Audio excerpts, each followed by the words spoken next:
Hi, I'm John Giesick, and welcome to the C-Suite Sherpa podcast, where we shine a spotlight business experts and resources that you should know. I'm excited about introducing our guest for today. His name is Simon Zryd. He's the partner at Denver Business Coach, and they specialize in value growth for small and medium businesses. Welcome, Simon. Tell us a little bit about your company and services you provide. Hey, John. Great to be here. Thanks for having me. Denver Business Coach, we are a value growth advising firm.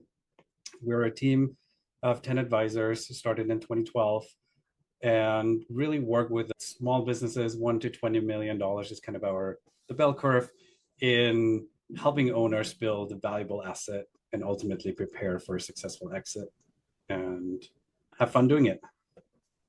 Tell us some of the outcomes you provide for customers. Is it just for people ready to sell, or are you doing strategic planning? It's an interesting conversation we've been in for the last few years in terms of like how do we measure success for us as a firm and advisors. And I would say a lot of people come to us with a intention of building a valuable asset and ultimately selling the company, but sometimes they're also just really struggling with all the issues that small business owners struggle. So I would say the KPIs that we're tracking internally right now is, are we providing an increase in enterprise value?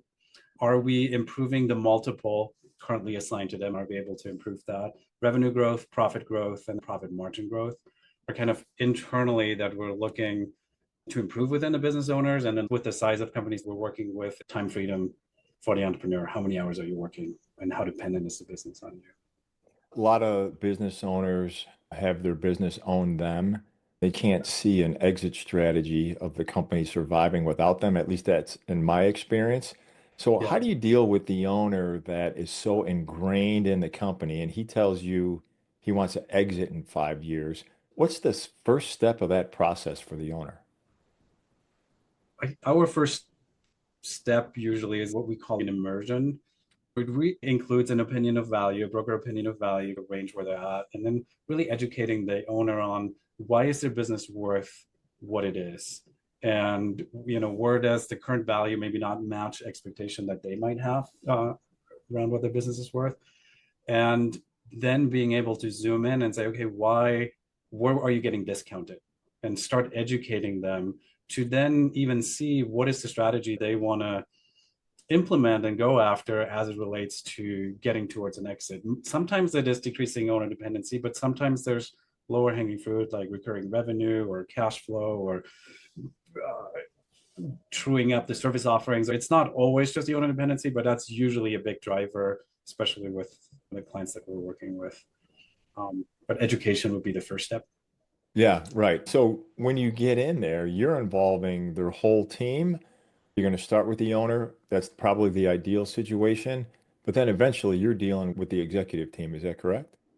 Yeah, so our primary relationship truly is with the owner. The executive team we include when we do strategic planning or the quarterly rocks planning when we get more tactical in a certain way. Not always is the executive team involved in that overarching conversation of build to sell kind of. But what we do also do is where we split up, where we have one of our advisors work with the owner if there's specific coaching needed for the executive team, whether that's in communication, leadership, management styles. We have other advisors working specifically with that. It keeps the relationship between the primary advisor and the owner clear and intentional around the building a valuable asset versus Yeah, doing. because he's the main player you're Yeah, servicing. there's certain conversations that own a conversation period. Sometimes we don't want the C-suite to know our intentions for the company. Sometimes they do, sometimes they don't. It depends on their ultimate outcome. Simon, look at other people in your field, in your industry. What do you do that separates yourself from everybody else? So one of the things that sets us apart is that all of our advisors have owned, run, and ultimately successfully sold their company. So when we're working with a business owner, we're speaking from experience. We have many methodologies that we're able to implement as needed and in a way that is sustainable. Um, Sometimes people want to implement something from a scaling up methodology or profit first. The true implementation would be great, but if you take it in the full picture of everything else that's going on in the company, you got to do it in steps. Through our experience of not just teaching a methodology, but having been a business owner, we're very hands-on in how do we make it happen, not just what needs to happen. And yeah, I think that's really sets us apart in the reviews that we're getting. The feedback is we're with them often on a weekly basis, helping implement changes. You're not giving someone a playbook and say, here's what you need to do. You're actually helping them do it and advising them through the process. That Yeah. probably extends the engagement. What's a typical engagement with a client? The average is every year building. Our longest client has been with us for 7 years. Our engagements are at least written as a 12-month engagement, but the average is closer to 2 years and continuously growing. New clients stay on longer. Yeah, and that's valuable for clients to know it's not just a deliverable and you're gone. We have clients that come in that just want tactical help because they have a particular issue, and we have packages for that. On the advising side, we're positioning ourselves as a partner with the owner, helping them see it through, not just the playbook. That makes sense. So you brought up the advisor part. If you take a look at your past dozen clients, what's the number one most common presenting problem that people are coming to you with? Saying, hey, Simon, this is what I need help with, or this is what I need fixed. It might be a symptom of something else, but what's the presenting problem that they give you? Yeah, again, it's very interesting because our work is not as clear cut as my sink is broken and I need to call a plumber. Business coaches seldom the go-to answer for a problem that they're seeing. But what I would probably characterize as the number one thing is uh, they've reached a capacity. They haven't put out the systems, people, processes to scale past the owner's capacity. Even at a $10-15 million company, if you have a well-established C-suite team or management team, so you're hitting that capacity issue of I can't take this company further than I'm able to with the current infrastructure. I can imagine some of the, I call them pain bullets. Some of the pain bullets from the owner is like, I can't work anymore. I can't work any harder. They need systems in place Yeah, to get to the next level. They just can't do it by themselves. And yeah, some guys, I'm guessing, are coming in surrendering, like I've tried everything else. Fine, I'm gonna pay a consultant. Some guys are aware of that sooner. yeah. And I think they're getting to the point where they probably know what they need to do. Everything is interconnected. If you're trying to decrease owner dependency, you need to make more money to have more overhead for another team. How do you do that? So really having someone that's with their implementing, even if they know what they need to do, is a good chunk of the people we work with. And then we have intentional clients close to retirement. Maybe they got an opinion of value already. It's not where they want it to be, or they work with a financial advisor. And the financial advisor is very clear, like, you got to be able to sell this business to meet our goals. We got to make sure you're increasing the probability of a successful exit. Those are, intentional referrals that we're, Yeah. And yeah. and you're working with the owner who has a lot of, what is he running towards? What is he running from? All that stuff Yeah. that goes on in an owner's head that he may be realizing he's part of the problem. Yeah. Yeah. Those are fun Yeah, conversations. great. So Simon, if you look at your industry as a whole, what do you think is going to be the biggest hurdle your industry is going to have to overcome in the next 2 to 5 years? Industry as it relates to us as value advisors, there's trends. We know the baby boomers are retiring. AI is going to put a big question mark on valuations, and traditional rules of thumbs for certain industries are really going to change. And so it makes it interesting to figure out the right strategy to position the business within 5 years to be an attractive asset. A lot of the general rules might change around that. Yeah, that makes sense. If you're a company and you don't embrace tech and AI 5 years from now, who knows what AI looks like? How do you position a company where it still has relevance Yeah, yeah, 5 years from now when they choose to sell? yeah. You compare to some extent, right? You're looking, okay, what does our labor cost need to be? What does our technology cost? And all that might completely change. We're losing points of reference a little bit. Good for us to have something to deal with. Change is good. Stay ahead of the curve. We're golden, right? Exactly. All right, so I'm going to give the viewers a chance to get to know you more on a personal level. We're going to go through a lightning round. I'm just going to ask you some real simple questions. So I'm going to start off with an easy one. Coffee or tea? Coffee. Is it coffee all day or 2 cups in the morning and done? I would be the latter, not after three. How about cats or dogs? Dogs.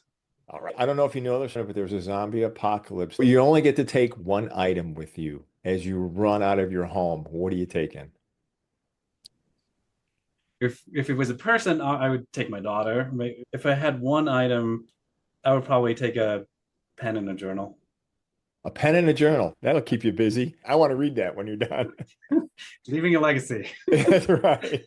Somebody's going to find that book somewhere, right? That's right. Is there a quote or a saying that impacted you, something you got printed off, something that meant a lot to you, you go back to? In our world, there's a million of those, right? One I'm keeping close is tell the world what you're going to do, but first do it. That keeps me honest and intentional. That's great advice. Yeah. If you ever get a chance to sit on the couch, what are you watching? What's on TV? Okay, I'm going to get flack for this. West Wing. Okay. It's my show. If Fantastic. I could have one show, that's one thing. I just think it's well written, it's fun to watch, and I enjoy it. Yeah. How about a book that's impacted you, something you're reading currently, or recommend to people in our space? I I'm going away from business books. The book I'm currently reading is Power versus Force. It's an interesting dynamic about, I think every business owner has that, like, how much do I push versus how much do I let it happen? I think we're in this conversation all the time, and finding your way with that is something that is interesting to me. That's my biggest work conscious effort. How much do I let happen versus how much do I make happen? Yeah. Running into that conflict all the time. Sounds like I got a book to read.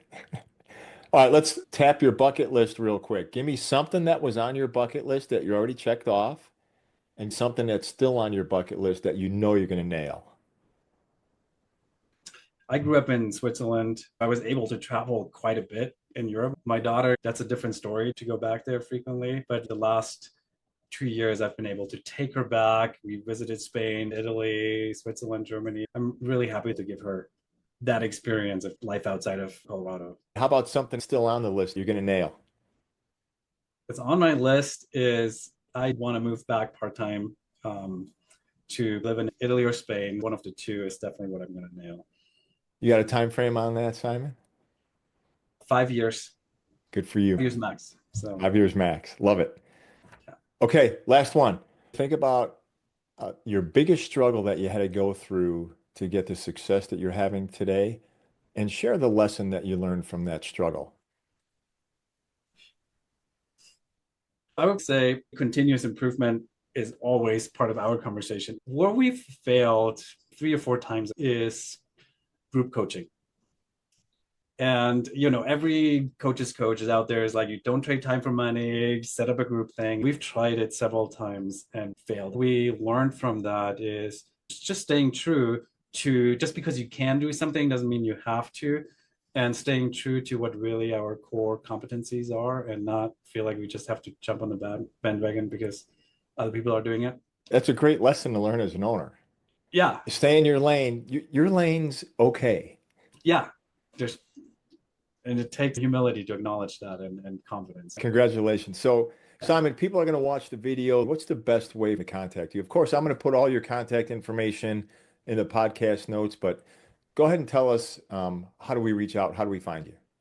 Yeah, I'd love to get in touch with any listeners. So my email address is simon@denverbusinesscoach.com. That's probably the most direct way into my inbox. And then I'm active on LinkedIn as well. You can find me there. And then Denver Business Coach, the website, it's just denverbusinesscoach.com. And from there, you can find us and any of our advisors as well.